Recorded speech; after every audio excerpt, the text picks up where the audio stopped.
Welcome back guys to our classes. Now in today's class we are going to discuss about the Venn diagram generator. ठीक है, तो सबसे पहले तो ये जान लेते हैं कि वेन डिग्राफ जनरेटर होता क्या है।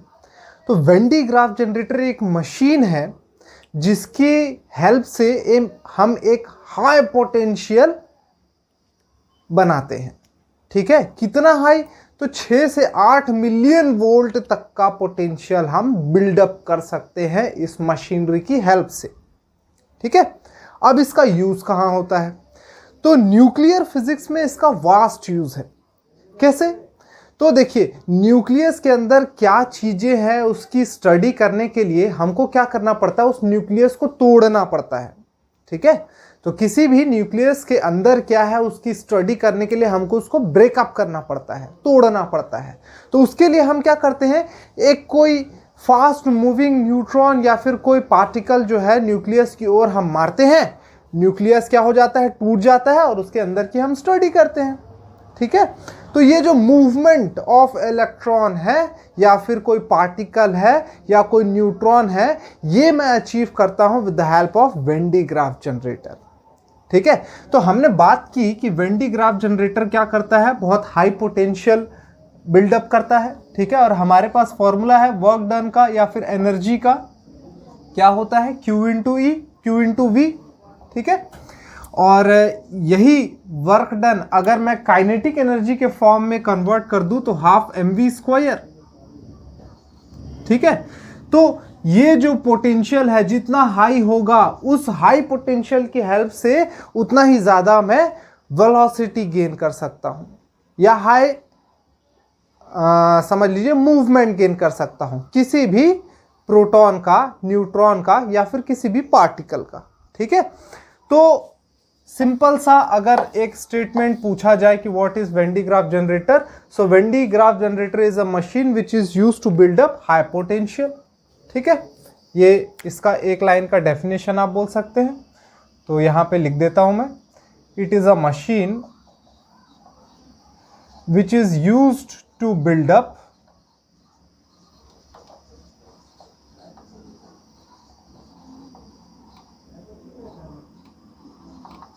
High potential.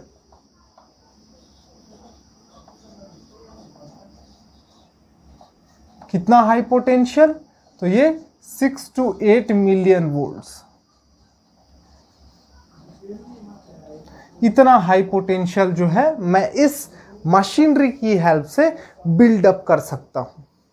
तो इस मशीन के वर्किंग, कंस्ट्रक्शन के बारे में समझने से पहले कुछ कॉन्सेप्ट को हम समझते हैं और उसी कॉन्सेप्ट का समझ लीजिए वर्क आप वेन डिग्राफ जनरेटर के फॉर्म में करते हैं। ठीक है, तो इसके बेसिक्स को समझने के लिए कुछ पॉइंट्स को हम देखते हैं। कंसीडर करिए एक मेटालिक कंडक्टर जिसका रेडियस है कैपिटल R, जिस पे आपने क्या किया है, कैपिटल Q चार्जेस डिस्ट्रीब्यूट किया है। और जैसे ही आप इस मेटालिक कंडक्टर को कैपिटल Q चार्ज देंगे, ये क्या होगा, इक्वली सरफेस पे डिस्ट्रीब्यूट हो जाएगा। ठीक है, सो सपोज अ मेटालिक कंडक्टर या फिर मेटालिक शेल, मेटालिक है तो कंडक्टर हो गई, metallic shell of radius capital R carrying charge capital Q। ठीक है, अब मुझे ये बताइए कि पोटेंशियल इसके सरफेस पे और इसके अंदर कितना होगा। तो हमने तो पहले ही डिस्कस किया है कि कंडक्टर के अंदर पोटेंशियल क्या होता है, कांस्टेंट होता है। जितना उसके सरफेस पे पोटेंशियल है उतना ही उसके अंदर भी होगा, हर जगह कांस्टेंट। बाहर क्या होगा, डिस्टेंस के साथ वेरी करेगा। ठीक है, तो potential inside shell is constant, जिसकी वैल्यू कितनी होगी, जिसकी वैल्यू होगी 1/4 4 pi epsilon naught Q upon R. यही फॉर्मूला हमने पढ़ा था पोटेंशियल के लिए। तो इतना ही पोटेंशियल क्या होगा इसके सरफेस पे और अंदर डिस्ट्रीब्यूटेड होगा। ठीक है, अब थोड़ा सा और आगे बढ़ते हैं। अब क्या करते हैं, अब आप अज्यूम कर लीजिए कि इस शेल के सेंटर पे मैंने एक और सर्कल अज्यूम किया जिस पे मैंने चार्जेस डिस्ट्रीब्यूट कर दिए। यहां पे भी मैंने क्या किया, एक शेल लिया जिसका रेडियस है स्मॉल आर।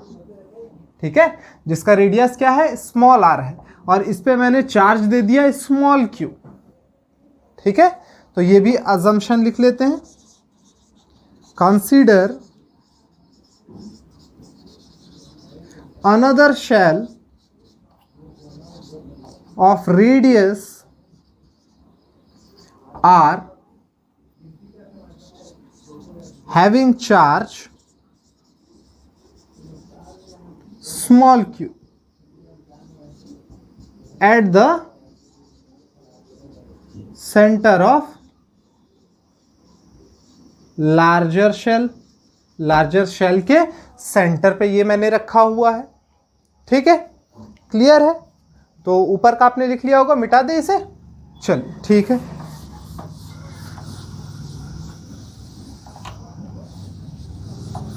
अच्छा, तो अब बात करते हैं फिर से पोटेंशियल की। ठीक है, क्या बात करेंगे पोटेंशियल की। तो मुझे ये बताइए कि स्मॉल स्फीयर के शेल पे या फिर स्मॉल स्फीयर की वजह से पोटेंशियल, अभी शेल पे बात नहीं करते, स्मॉल स्फीयर की वजह से कितना पोटेंशियल जनरेट होगा। तो कैपिटल की वजह से तो हमने फाइंड आउट कर लिया, कितना हो रहा था, 1/4 pi epsilon naught capital Q by capital are. और वही स्मॉल स्फीयर की वजह से कितना जनरेट होगा, 1/4 pi epsilon naught small Q by small R. ठीक है, अब मुझे बताइए कि इसके लार्जर वाले शेल के बाहरी सतह पे और ये अंदर कितना पोटेंशियल होगा। ठीक है, अब हम देखेंगे कि पोटेंशियल आउटर शेल पे ये इनर वाले की वजह से भी होगा और ये खुद की वजह से भी होगा। ठीक है, तो इन दोनों के इफेक्ट को अगर कंबाइंड वे में हम देखें तो लिख देते हैं, on considering the combined effect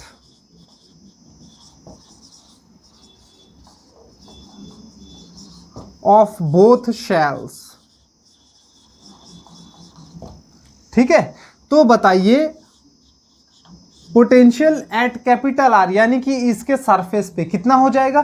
तो इसका खुद का पोटेंशियल प्लस इसके वजह से भी तो पोटेंशियल, ये इसके वजह से भी तो पोटेंशियल मिल रहा है ना। तो दोनों का पोटेंशियल क्या हो जाएगा, एड अप हो जाएगा। तो ये क्या निकल करके आएगा, 1/4 पाई एप्सिलॉन नॉट। ठीक है, capital Q by R plus small Q by capital R. ठीक है, क्योंकि अब इसका पोटेंशियल यहां पे देख रहे हैं तो ये वाला रेडियस लेंगे। ठीक है, ये हो गया। और अब बात कर ले कि ये इनर वाले सरफेस पे कितना पोटेंशियल है। तो इसका खुद का पोटेंशियल तो होगा ही और इसकी वजह से भी तो पोटेंशियल जनरेट होगा ना, बिल्डअप होगा। ठीक है, तो दोनों का कंबाइंड अगर इफेक्ट देख ले तो कितना आ जाएगा, ये आ जाएगा 1/4 pi epsilon naught capital Q by R. ठीक है, plus small Q by small R. ठीक है, यहां पे देख रहे हैं ना, तो ये वाला रेडियस लेना पड़ेगा, small Q by small R. ठीक है, क्लियर है ये पॉइंट। अच्छा, अगर इस पोटेंशियल का मैं डिफरेंस निकालना चाहूं, ठीक है, पोटेंशियल का डिफरेंस कितना होगा, यानी V of R minus V due to capital R कितना आ जाएगा। तो ये आ जाएगा, अब देखिए ये दोनों को माइनस करेंगे, इसमें से इसमें इसको माइनस करेंगे। ठीक है, तो ये माइनस में आ जाएगा, माइनस में आएगा तो ये Q बाई आर, ये Q बाई आर कैंसल हो जाएगा। ठीक है, और क्या होगा, Q by R minus Q by capital R बच जाएगा। ठीक है, क्लियर है। तो ये क्या हो जाएगा आपका 1/4 pi epsilon naught small Q by small R minus small Q by capital R. बाकी वाले कंटेंट क्या हो जाएंगे, माइनस हो जाएंगे। तो यहाँ से आप चाहो तो Q को कॉमन भी निकाल सकते हो, तो ये कॉमन निकल गया Q। तो ये आपका क्या आ गया, डिफरेंस आ गया पोटेंशियल का। ठीक है, अब चीजों को समझिएगा, बहुत डीप में जाएंगे हम। चलिए ठीक है, हो गया। तो ये अब मिटा देता हूं मैं, लिख लिया होगा आपने। चलिए ठीक है, अब इस फॉर्मूले को देखते हुए क्या हम समझते हैं। इस फॉर्मूले को देखने से मुझे ये बहुत इंपॉर्टेंट फॉर्मूला है, ठीक है। यही फॉर्मूला है जो कि पूरा का पूरा वेन डी ग्राफ जनरेटर के कॉन्सेप्ट को आपको समझाता है, ठीक है। क्या बोल रहा है ये, तो देखिए, ओह गर्मी बहुत है। तो ये फॉर्मूला ये कहता है कि potential at smaller surface minus potential at larger surface का अगर डिफरेंस निकालूं तो हमेशा पॉजिटिव आएगा। आएगा कि नहीं आएगा, देखो ना, ये 1 स्मॉल आर है, यानी कि डिनोमिनेटर स्मॉल है। डिनोमिनेटर स्मॉल है मतलब कि ये वाला कंटेंट जो है डिवाइड करने के बाद ज्यादा आएगा, ठीक है। सपोज न्यूमरेटर आपका 10 है मान लिया, या फिर 1 है तो 1 ही मान लेते हैं, ठीक है। रेडियस स्मॉल है यानी 2 मान लिया, ठीक है। माइनस ये लार्ज है तो इसे 10 मान लिया, तो ये 1/2 आ जाता है 0.5, माइनस 1/10 करते हैं तो 0.1। तो इसे माइनस करने के बाद कोई पॉजिटिव वैल्यू ही तो मिलेगी ना मुझे, यानी कि इन दोनों को माइनस करने के बाद हमेशा मुझे पॉजिटिव वैल्यू मिल रही है। और पॉजिटिव वैल्यू मिल रही है इसका क्या मतलब है, जब आप बड़े में से छोटे को माइनस करेंगे तभी तो आपको पॉजिटिव वैल्यू मिलेगी। आई बात समझ में, यही है पूरे बेस इस वेन डी ग्राफ जनरेटर का। जब आप बड़े पोटेंशियल से छोटे पोटेंशियल को माइनस करेंगे तभी तो आपको वैल्यू पॉजिटिव मिलेगी, ठीक है। तो इसका यह मतलब हुआ कि जो आपका इनर शेल है that remains always at a higher potential. आई बात समझ में कि आपका इन दोनों का डिफरेंस निकालने पे वैल्यू पॉजिटिव आ रही है। इसका यह मतलब है कि अंदर वाला जो शेल है वो हायर पोटेंशियल पे है और जो बाहर वाला शेल है वो लोअर पोटेंशियल पे है, ठीक है। तो इररिस्पेक्ट ऑफ अमाउंट, अब यहां पे देखिए कैपिटल क्यू का कहीं नामो निशान है क्या, नहीं, ठीक है। तो मैंने बोला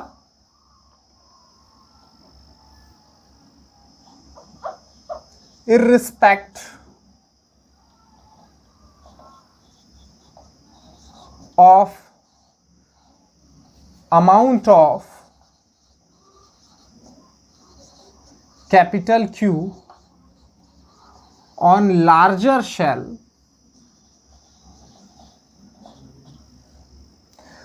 potential difference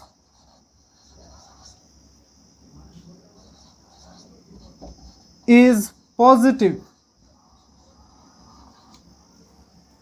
which means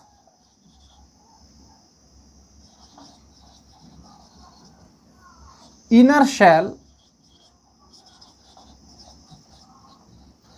is at a higher potential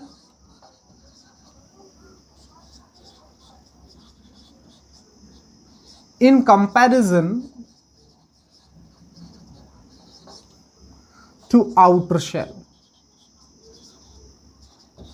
ये सबसे इंपॉर्टेंट पॉइंट था, ठीक है। इसे मैं अंडरलाइन कर देता हूं कि inner shell is at higher potential in comparison to outer shell, ठीक है। समझ में आ गया यहां तक, अभी तक जो हमने कहानी की, ठीक है। अच्छा, आप आगे समझते हैं बातों को। अब मान लीजिए कि मैंने एक मेटेलिक स्ट्रिप से दोनों कंडक्टर्स को ऐसा कनेक्ट कर दिया। ये मेटेलिक स्ट्रिप से क्या किया, दोनों मेटेलिक कंडक्टर्स को मैंने कनेक्ट कर दिया। तो अब बताइए चार्जेस का मूवमेंट कहां से कहां होगा। So we know that the movement of charge is always from higher potential to lower potential, यानी कि इस पे जितने भी चार्ज हैं वो फटाफट ये बाहर वाले स्फीयर की ओर भागने की कोशिश करेंगे कि नहीं करेंगे, है ना, क्योंकि ये हायर पोटेंशियल पे है, ये लोअर पोटेंशियल पे है। तो जैसे ही मैंने इन दोनों को कनेक्ट किया, चार्जेस का मूवमेंट स्टार्ट हो जाएगा टुवर्ड्स द लोअर पोटेंशियल। ठीक है, और यही कंसेप्ट होता है वेन डी ग्राफ जनरेटर का, कि अगर मैं हायर पोटेंशियल वाले चार्ज्ड शेल के ऊपर चार्जेस देता जाऊं, तो ये चार्जेस को क्या करता है, बाहर की मेटेलिक स्फीयर पे जमा करते जाता है। ठीक है, ये कैपिटल क्यू कितना भी हो जाए कोई फर्क नहीं पड़ता, ये हमेशा हायर पोटेंशियल पे होगा। ठीक है, तो ये क्या करेगा, हमेशा हायर पोटेंशियल पर रहेगा, चार्जेस को यहां पे एक्यूमुलेट करता जाएगा करता जाएगा करता जाएगा करता जाएगा, ये एकदम बहुत ही हाईली चार्ज्ड हो गया। ठीक है, और यही प्रिंसिपल था, और इसी हाई चार्ज की वजह से हाई पोटेंशियल बिल्डअप करता है वेन डी ग्राफ जनरेटर। ठीक है, तो इसका आपको वर्किंग समझ में आया, आ गया ना। तो यही कहानी थी वेन डी ग्राफ जनरेटर की। ठीक है, तो इसी चीज को आप डायग्रामेटिकली मैं आपको समझाता हूं कि वेन डी ग्राफ जनरेटर जो है कैसा होता है। तो ये था इसका थ्योरी वाला पोर्शन, ये आपने कर लिया होगा। अब इसका डायग्राम हम समझते हैं, कैसा होता है डायग्राम, कैसा दिखता है वेन डी ग्राफ जनरेटर। तो अगर आप YouTube वगैरह में सर्च करके देखेंगे तो बस आपको दिखेगा एक पिलर के ऊपर बॉल माउंटेड है। ठीक है, तो इसके अंदर देखिए क्या वर्किंग होती है, क्या कहानी है। दो पुलिस बेल्ट से कनेक्टेड होते हैं। ठीक है, दीज आर metallic pulley.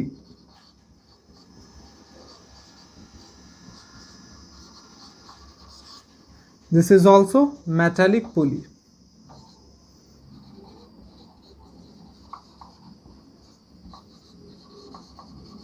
ठीक है, इस पुली को मोटर से रन करते हैं। ठीक है, इसको कनेक्शन हम मोटर से दे देते हैं, तो ये क्या करता रहता है, रोटेट होता रहता है। ठीक है, इसको नहीं दिया, सिर्फ इसको दिया। ठीक है, तो यहां पे मैं लिख देता हूं मोटर ड्रिवन। ये क्या है, मोटर ड्रिवन है। ठीक है, क्लियर है। अच्छा, और यही जो मैं अभी बात कर रहा था इनर शेल की, वो ये है। ठीक है, वो जो छोटा वाला इनर शेल होता था ना, वो ये है।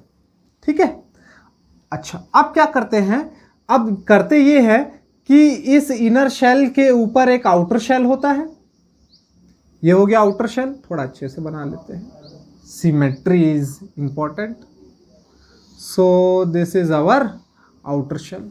ठीक है, तो ये था आपका बाहरी आउटर शेल, और इस आउटर शेल को हम इंसुलेटिंग पिलर्स के ऊपर माउंट करते हैं।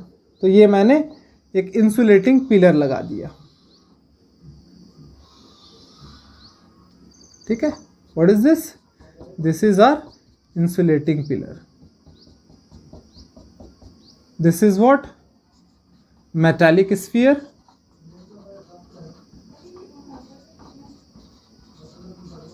This is what, insulating pillar.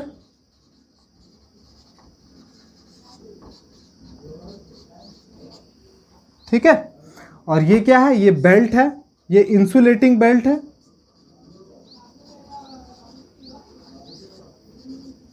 May be some silk type के मटेरियल से बना हो। ठीक है, इंसुलेटिंग होना चाहिए बस।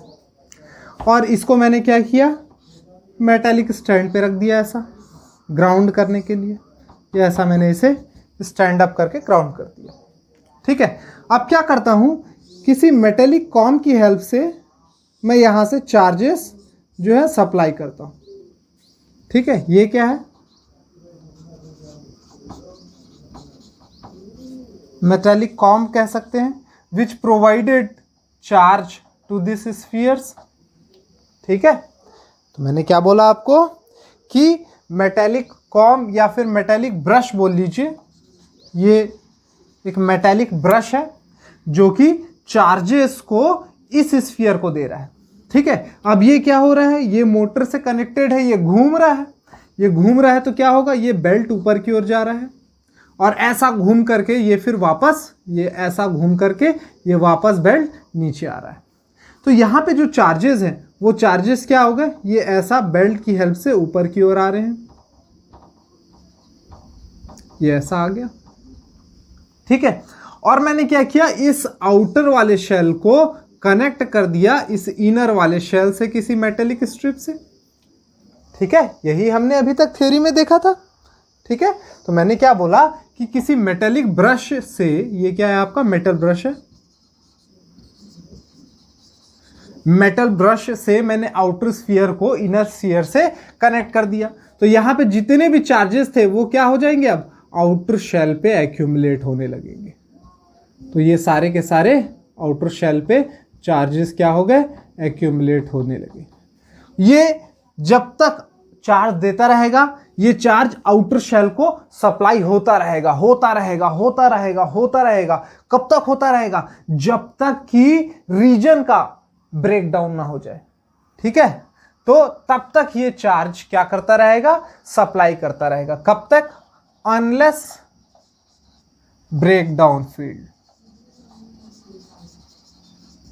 तो ये ब्रेक डाउन फील्ड की वैल्यू, पोटेंशियल कितना होता है एयर को ब्रेक डाउन करने के लिए, हमने पहले भी बात की है, 3 × 10⁶ वोल्ट, ठीक है। तो इतने तक एयर अगर है तो, ठीक है, तब तक ये क्या करता रहेगा, आउटर स्फीयर को चार्ज सप्लाई करता रहेगा। और इस तरीके से मैं यहां पे एक हाई पोटेंशियल जनरेट कर लेता हूं। और इसी की हेल्प से हम क्या करते हैं, न्यूक्लियर फिजिक्स में बहुत सारे एक्सपेरिमेंट्स करते हैं, ठीक है। तो ये एक छोटा सा टॉपिक था हमारा when D graph generator. Important topic है, काफ़ी बार सीबीएसई के एग्जामिनेशन में आया हुआ है कि इसकी वर्किंग बताइए, प्रिंसिपल बताइए, कंस्ट्रक्शन बताइए, डायग्राम बनाइए, फॉर्मूला बताइए। तो ये सारी चीज़ें आज हमने अपनी क्लास में बहुत आसानी से देखा, ठीक है। बेस इसका क्या है, बेस ये है कि जो इनर शेल है वो हमेशा हायर पोटेंशियल पे होगा, आउटर शेल हमेशा लोअर पोटेंशियल पे होगा। जैसे ही इसे मेटेलिक स्ट्रिप से कनेक्ट करेंगे, charges high to low potential flow होना स्टार्ट हो जाएगा, ठीक है। और कितना भी यहाँ पे चार्ज एक्यूमुलेट कर दे, हमेशा ये हायर पोटेंशियल पे ही रहेगा। तो ये हमेशा चार्ज जो है बाहर की ओर डालता रहेगा, ठीक है। तो आज की क्लास में आई होप ये टॉपिक आपका अच्छे से क्लियर हो गया होगा। तो आज हम अब इस चैप्टर को बाइंड अप करते हैं। हमारे सारे टॉपिक्स कवर अप ऑलमोस्ट हो चुके हैं इस चैप्टर के। आप एनसीईआरटी का बुक खोल के भी देख सकते हैं कि हमने हर एक टॉपिक को कवर अप किया है और बहुत अच्छे से कवर अप किया है। और इससे आपके इस चैप्टर में और अच्छी पकड़ बनने के लिए मैं आपको सजेस्ट करूंगा कि एनसीईआरटी के इंटेक्स्ट और एक्सरसाइज के क्वेश्चंस बना लीजिए। बहुत इजी है, जितना आपने कंसेप्ट समझा है उस कंसेप्ट की हेल्प से आप बहुत आसानी से सारे क्वेश्चंस को सॉल्व कर सकते हैं, ठीक है। तो आज हम 2 चैप्टर फिजिक्स का कंप्लीट करने के बाद नेक्स्ट क्लास से आपको मैं बता रहा हूं कि हम केमिस्ट्री स्टार्ट करने वाले हैं। तो केमिस्ट्री के हम सॉल्यूशन के चैप्टर के साथ नेक्स्ट वीडियो में फिर से हाजिर होंगे। तब तक के लिए नमस्कार, थैंक यू।